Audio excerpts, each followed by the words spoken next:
Myself,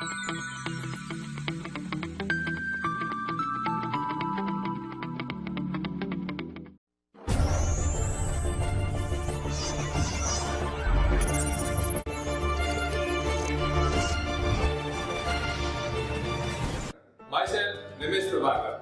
Welcome to Process Control Lecture Series. In my previous lecture, I discussed about the ratio control and cascade control system. That means, mainly we discussed about the four control system. Which are that? First one we discussed about the feedback control system. Then we discussed about the feed forward control system. Then we discussed about the cascade control system. And last we discussed about the ratio control. Now, in this lecture, we discuss about the swell and sink reaction, or it's also known as the swelling and shrinking effect in boiler. And then after we discuss about the inverse response in terms of boiler. So now we start with the first one, that is swell and sink reaction. So first of all, one idea comes in our mind: what is swell, what is shrink, and how it occurs. So now we understand by help of this boiler. So you can see in this figure, this is the round shape. On the upper side is displayed the boiler drum. So the boiler is half is filled with the water, and we know what is the purpose of boiler. Boiler generate the boiler convert the water into the air. So here you can see in the upper portion there is a steam flow outward side, and the feed water is given from the left hand side. So this is a simple diagram for the boiler drum. So now we understand swell and sink reaction and how it occurs in this system. So the sudden increase or decrease in the steam flow change the pressure in the steam drum and boiler circuit. So we know that here inside this drum there is a sudden increase or decrease in the steam flow. That means outlet steam flow is increased or decreased due to some changes in the pressure. So due to that, there is a change in the pressure inside this drum. The change in pressure will cause a change in both boiling point and density of water and steam. That means if there is a change in the pressure inside this boiler drum, that means it affects on boiling point, and it also affects the density of water and also density of the steam. This combined reaction will cause the level in the steam drum to increase or decrease rapidly. The increase and decrease in the water level caused by pressure change and commonly referred to as the swell and sink effect. So this is the how it occurs, swell and sink effect inside the boiler drum we understand. Now we understand one by one. So first one we understand the swell reaction. A sudden steam load increase. Here we consider the steam load, that means here the outlet side we can see upper side, the steam load is increased will naturally produce a drop in pressure in the steam drum. That means here the outlet steam flow is increased. So here we extract more steam from the drum. So due to that, the pressure inside this drum is reduced in the steam drum, because initially at least the firing rate cannot increase fast enough to match the steam production rate at the new demand level. When the pressure in the drum drops, it has dramatic effect on the natural convection within the boiler.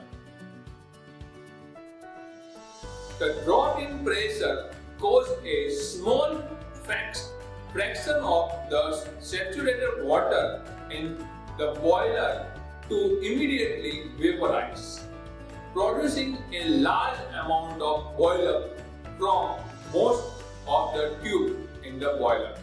That means if the boiler drum, inside the boiler drum pressure is reduced, due to that there is a large amount of vapor is generated. So it indicates like a wrong indication. That means it indicates the water level is increased inside this drum. You can see in this figure, this is a vapor that creates upper side of the water level. So here the level indicator indicates the wrong indication.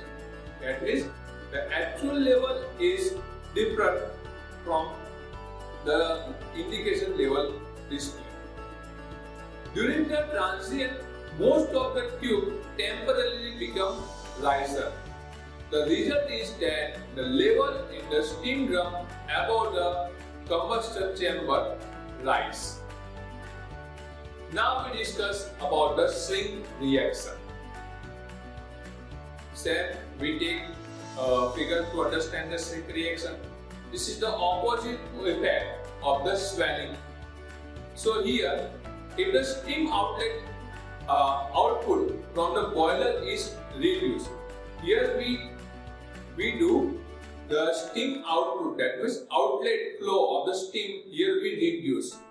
So due to that, the pressure inside the boiler drum is increased. This increase of the pressure will cause the drum level to shrink initially and then increase due to the higher inflow than output. So this is the shrink reaction. So here we understand what is swelling effect, what is shrinking effect in the boiler. Now we discuss about the inverse response. So first of all, to understand what is inverse response, we take one example of driving car. So when you push down on your car's accelerator, you accept that the car to speed up, right or wrong? Of course right. Now what if it slow down? That means it works oppositely. Normally when we push accelerator pedal, at that time we wish the car will increase the speed, but it happen opposite. That means car speed is slow down. Or even worse, you left your foot off the accelerator and your car speed up. That means totally opposite. When we try to decrease the speed, so what we do? Simply we put off our leg from the accelerator pedal. But at that time it happened opposite. That means at that time the speed is increased. So, and the more you left your foot, the more the car speed up. So those are almost unthinkable and certainly scary situation. Yet they occur every day in thousands of boilers and some other process around the world. So this type of process is known as inverse process. That is, we try to increase speed, but at that time the car speed is decreased, and when we try to decrease the car speed, at that time it increased the speed. So this type of effect occur every day in a boiler drum. So the phenomenon is called as the inverse response. Now we understand inverse response in terms of boiler. So here you can see this is the first one figure indicate the boiler arrangement. So here the round shape is indicate the boiler, and this is the control system. That means we use the level controller, and LT indicate the level task. So level controller is used to maintain the level of the water inside the boiler, and this is the graph is indicate the behavior of the inverse response. So now we understand the temperature of the feed water, that means we feed the water inside the boiler drum, flowing into the drum is normally below boiling point. We all know that means inside the boiler drum water temperature is always greater than the water we fill in the drum. When we add more of this colder water to the boiler, some of the steam bubble in the boiler condense. This causes drum level to decrease, and the effect is called as inverse response. Now what happens we understand. When we add cold water into the hot water, because we know inside the boiler water is hot, so when we add cold water in the hot water, so at that time the bubbles or the vapor that created upper portion of the water is reduced. So it indicates, that this level indicator indicate the boiler water level is reduced. But actually what we do, we try to increase the water level by adding the water. But when we add water, it indicate reverse. That means it indicate the level is decreased. See here in this graph, the first dip is created due to the inverse response.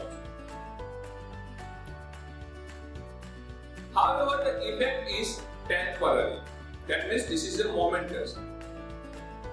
After a while, the higher rate of a feed water flow overcomes the lost volume and the drum level rise. The opposite is also true. When the decrease the flow rate of the colder feed water steam, production increase and the additional steam bubble cause the drum level rise. But after a while, the drum level begin to fall as expected. So this is the opposite effect we also discussed.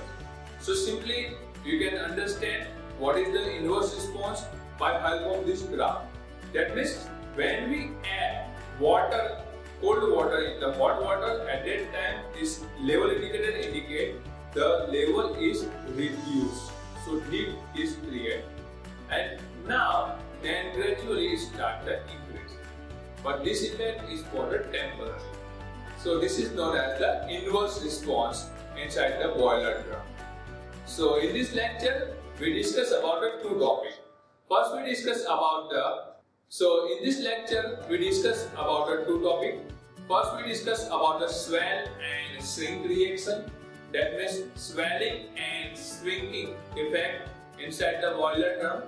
And then we discuss about the inverse response. So how inverse response occur and how it works, we understand. Thank you.